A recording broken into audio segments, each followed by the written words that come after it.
बटाटेही उकडून घेतले। आता त्याची आपण सुकी भाजी करणार आहोत, चटणीच म्हणूया त्याला। आता त्याची फोडणीची तयारी सुरू झाली आहे। तेलामध्ये लसूण जिरे टाकले, कांदा कट केला तोही टाकला, कढीपत्ताही टाकलेला आहे।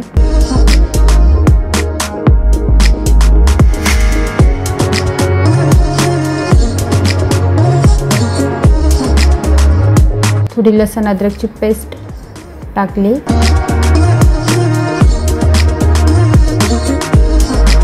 आणि आपला जी चटणी आपण वाटून ठेवली, हिरवी मिरची, लसूण आणि जिरे तेही टाकले आणि सुक्या मिरच्यांचा ते मिक्सरमधून फिरवून घेतले होते ते पण टाकले।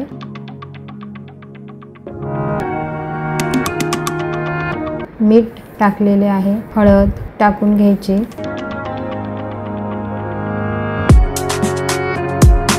आणि हे आपले बटाटे शिजवून ठेवलेले ते आता टाकायचे आणि चांगल्या प्रकारे ते मसाल्यामध्ये मिक्स करून घ्यायचे आहे।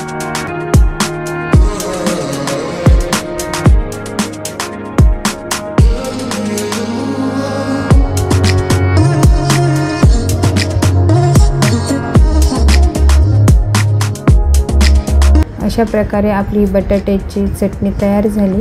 वरून कोथिंबीर टाकून दिलेली आहे। आजचा हा व्हिडिओ तुम्हाला कसा वाटला कमेंटमध्ये कमेंट करून अवश्य मला कळवा। व्हिडिओ आवडल्यास शेअर करा, लाईक करा आणि माझ्या चॅनलला सबस्क्राईब करा। धन्यवाद।